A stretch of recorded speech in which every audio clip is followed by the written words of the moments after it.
It's quite an honor for me to be here to discuss my feelings about climate change, but more importantly, why what fuels my passion about making sure we're doing all that we can with renewable energy, renewable resources.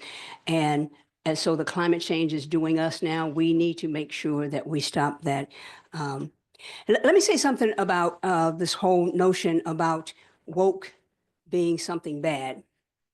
Because that's, when I heard that the first time I heard that, I was like, well, you need to be woke to drive.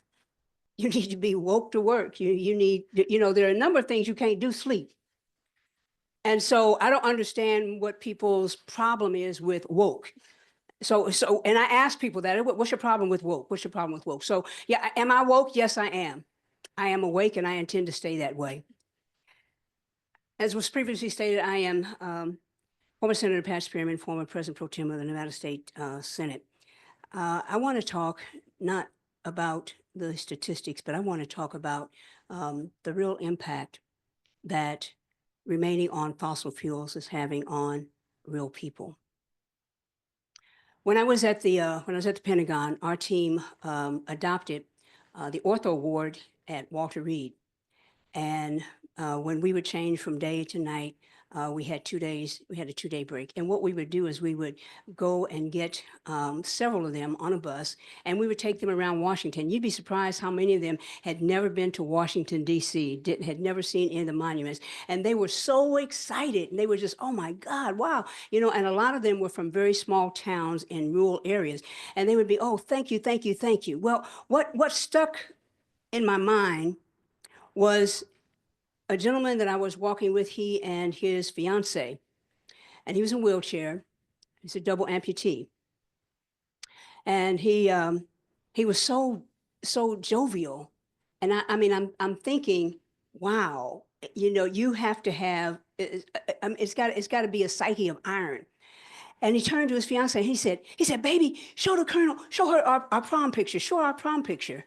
And I said, your prom picture? He said, yeah. He said, well, went to prom, and, a couple months after prom, I joined the Army and then came over to, and I said, wow. She showed me the prom picture, and here's a kid, 18, 6'2", with his girlfriend, now fiance, and he's in a wheelchair, and he's less than 5 feet tall.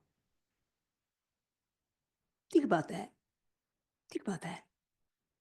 When we talk about moving away from fossil fuels because of the impact it has on people, one of the things that I like to do is go to various events where veterans are, especially women veterans, because so many times we are invisible once we leave the service.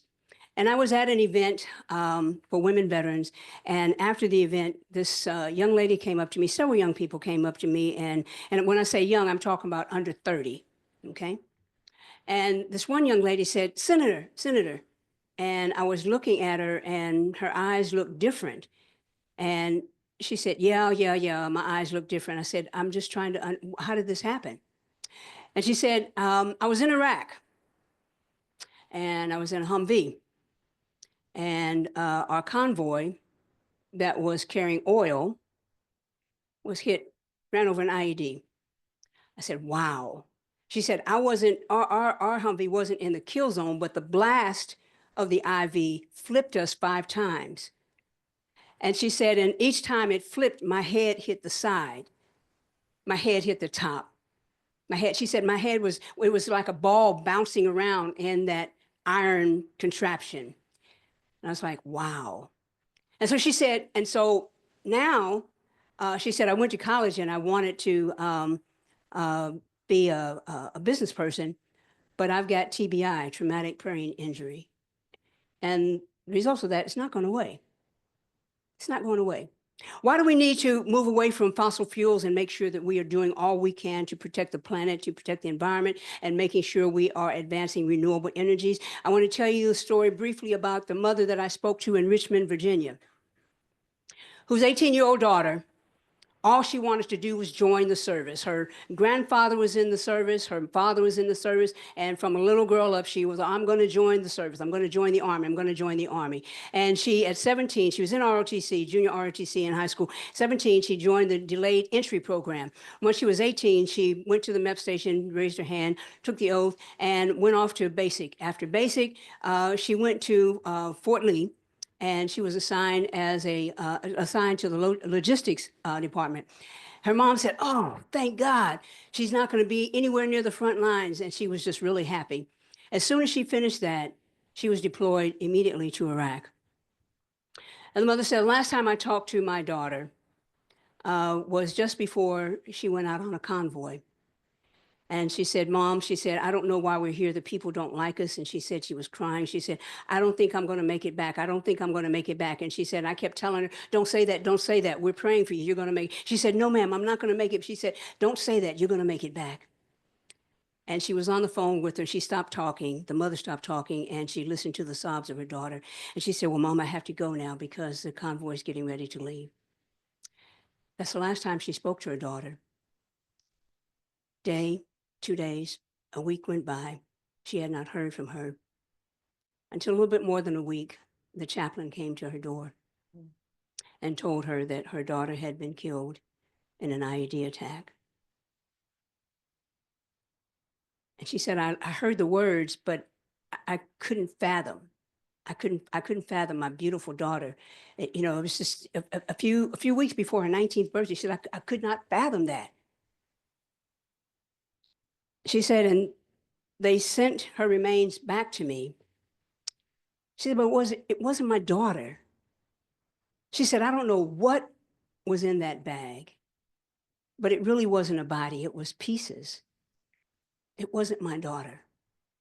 And so for the people who tell me that we can't do this, I say, go and look the mother in the eye of that 18-year-old, and in history, that's how old she will be forever. Go look the young lady in the eye who was about 28 and had TBI, and her eyes wouldn't stop moving, and she had TBI. Go look at them in the eye. Go and look in the eye of the young man who was a paraplegic. Go look at him and tell him you can't do it. Well, I say this, we who are here today, and those of you who are listening to this press conference, we have a moral obligation to move away from fossil fuels, not just because they protect dictators and they enhance their war chest, but because it is the right thing to do.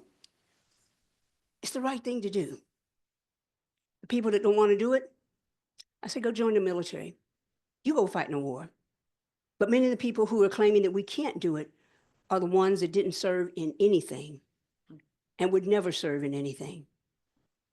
Do we need to move away from fossil fuels? Yes, we do. We've got to protect our human treasure. Do we need to move away from fossil fuels? Yes, we do, because we have got to stop funding dictators' wishes. Do we need to move away from fossil fuels? Yes, we do, because the other reason is renewable energy creates more jobs. It increases the supply chain. But more important, don't miss this point. More important, it's about the people that we lose. 6 out of every 10 deaths in Iraq and Afghanistan were somehow related to oil, guarding it, moving it, offloading it, something. How many more must die because we can't curb our appetite for fossil fuels? Thank you.